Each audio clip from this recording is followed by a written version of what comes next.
Computer के जो है कंपोनेंट कौन कौन से होते हैं, कंप्यूटर में जो है कौन कौन से कंपोनेंट आपके होते हैं। तो सबसे पहले देखें यहाँ पर, a computer is a combination of multiple electronic device when all device connect to each other in sequence then make a computer system. We can define basically 4 type of component in computer system that depending on their work। Means हमारा ढेर सारा component मिलके एक complete computer बनाता है, ठीक है। ढेर सारा कंपोनेंट मिलके एक कंप्लीट कंप्यूटर बनाता है, और हम यहाँ बात कर रहे हैं उनके अकॉर्डिंग जब हम डिवाइड करते हैं उनको, तो ये बेसिकली कितने टाइप के होते हैं, 4 टाइप के होते हैं, ठीक है। तो सबसे पहला होता है इनपुट डिवाइस। तो आइए सबसे पहले देखते हैं इनपुट डिवाइस को। Input device, when a user want to give any type of instruction to computer that time need input device. जब यूजर कोई भी इंस्ट्रक्शन, एनी टाइप इंस्ट्रक्शन, जब भी कोई इंस्ट्रक्शन देना चाहता है कंप्यूटर को, तो उस समय उसको सबसे पहले नीड होती है किसकी, इनपुट डिवाइस की, ठीक है दोस्तों। इस चीज़ में कन्फ्यूजन हमेशा से रहा है, मैंने देखा है ट्रिपल सी एग्ज़ाम में प्रॉब्लम सबसे ज़्यादा आता है, बच्चों को ये नहीं पता होता है इनपुट क्या है आउटपुट क्या है। तो सबसे पहले ये चीज़ माइंड में एकदम डाल लीजिए कि किसी भी डिवाइस के द्वारा जिससे हम इंस्ट्रक्शन देती हैं वो हमारे क्या कहलाते हैं, इनपुट डिवाइस कहलाते हैं, ठीक है। User can give instruction for result with the help of input device. User जो है अपने रिजल्ट को प्राप्त करता है, आउटपुट के द्वारा प्राप्त करता है, कब, जब वह इनपुट डिवाइस के द्वारा कोई इंस्ट्रक्शन देता है, ठीक है। तो it main work when user give any instruction in human readable language, it convert in binary 0-1 that understandable by processing device. ये इनपुट डिवाइस क्या करता है, हमारे द्वारा दिए गए आदेश को जो है बाइनरी फॉर्मेट में जो है कंप्यूटर के पास पहुंचाता है, ताकि हमारा प्रोसेसर जो है उस पर प्रोसेस कर सके। तो आइए देखते हैं एग्जांपल ऑफ इनपुट डिवाइस के, जैसे कीबोर्ड। ध्यान रखिए ये चीज़, सबसे प्राइमरी जो इनपुट अगर कहीं पे पूछा जाता है तो उसका एग्जांपल होता है कीबोर्ड। दूसरा है numeric keypad, pointing device like mouse, remote controller, joystick, touch screen, scanner, graphics tablet, microphone, digital camera, web cam और लाइट पेन।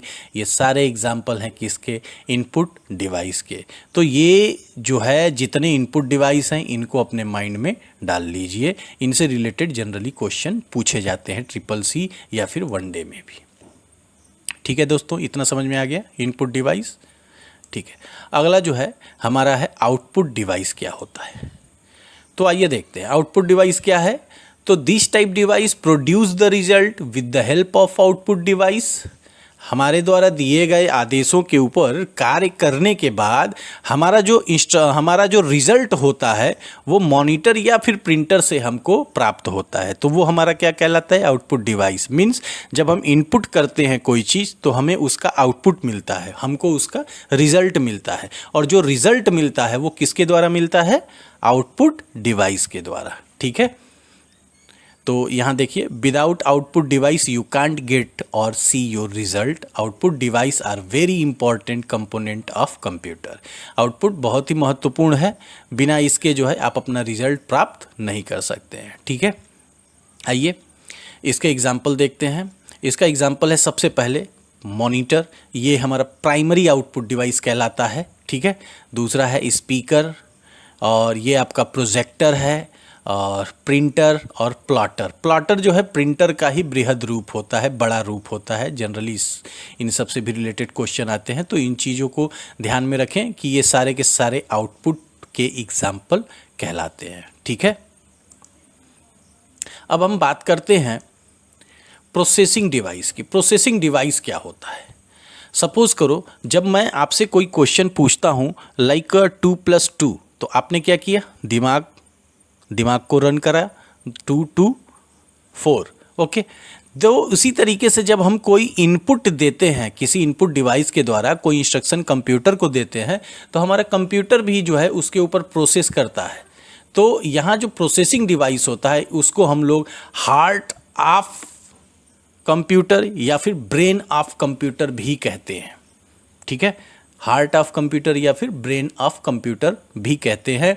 और ये जो है प्रोसेसिंग डिवाइस जो होता है हमारे द्वारा दिए गए आदेशों के ऊपर अर्थमेटिकल और लॉजिकल कैलकुलेशन करने के बाद हमको हमारा रिजल्ट आउटपुट डिवाइस के द्वारा प्रोवाइड करता है। ठीक है, तो प्रोसेसिंग डिवाइस जो है ये बहुत ही महत्वपूर्ण है। इससे रिलेटेड बहुत सारे क्वेश्चन भी पूछे जाते हैं।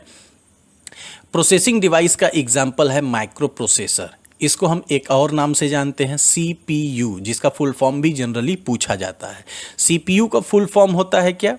Central processing unit. और ये जनरली आपके दो चीज़ों से मिलके बना होता है। सबसे पहला ALU, अर्थमेटिकल लॉजिकल यूनिट, और प्लस CU, कंट्रोल यूनिट। इन दो पार्ट्स के मिलने से बनता है, ठीक है, आपका कंप्लीट CPU।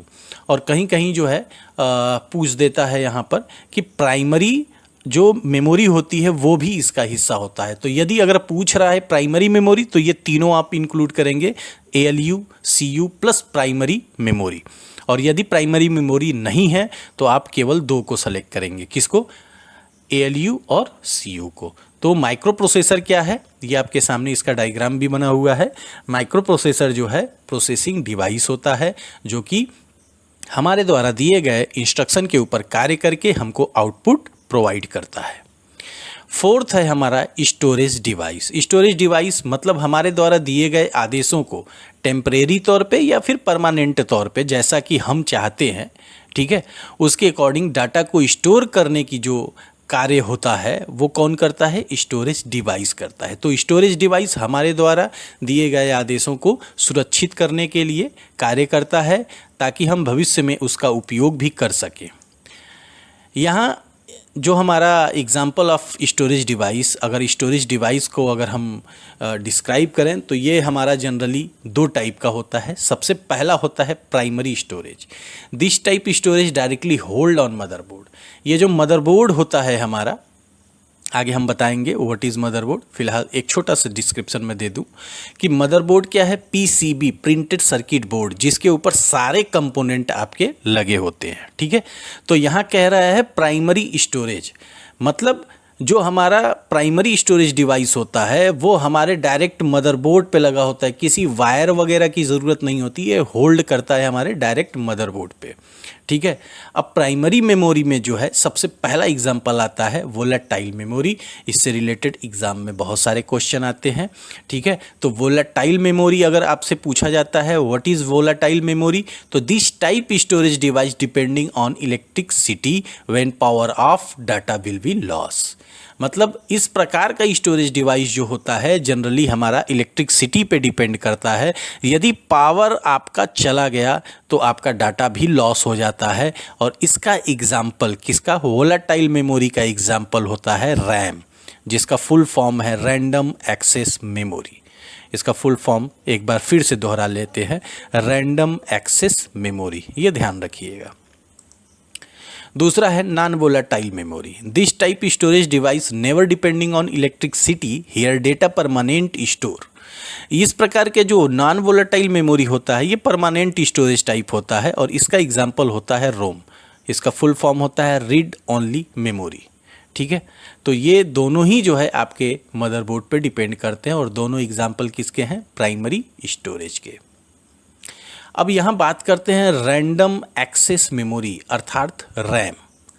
रैम की अगर हम बात करें तो रैम हमारा कुछ इस प्रकार का होता है, आप देख सकते हैं। इसको हम क्या बोलते हैं? नोच बोलते हैं, और ये हमारा कट होता है, ठीक है।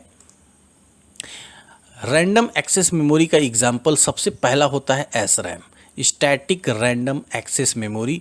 इस प्रकार का जो आपका रैम होता है, SRAM जो होता है, ये हमारे माइक्रो प्रोसेसर की पर्सनल प्रॉपर्टी होती है। ये माइक्रो प्रोसेसर के पास पाया जाता है, ठीक है। ये बहुत ही कॉस्टली होता है, लेकिन इसकी स्पीड जो है ये सामान्य रैम की अपेक्षा बहुत ही फास्ट होती है।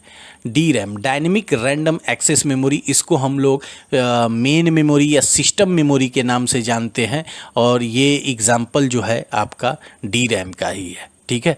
यही मेन मेमोरी होती है। और SRAM जो है माइक्रो प्रोसेसर की पर्सनल प्रॉपर्टी भी कही जाती है। रीड ओनली मेमोरी, और रीड ओनली मेमोरी की अगर हम बात करें तो ये कुछ इस प्रकार का चिप होता है जो कि हमारे मदरबोर्ड पे लगा होता है, ठीक है। और ये रीड ओनली मेमोरी जो है जनरली 3 टाइप का होता है, जिसमें सबसे पहला होता है PROM, programmable read only memory. ये ओनली 1 टाइम जो है रिकॉर्डेबल होता है, जिसको हम लोग राइट कर सकते हैं केवल एक और एक ही बार, इसलिए इसको OTP भी कहते हैं, 1 टाइम प्रोग्रामेबल।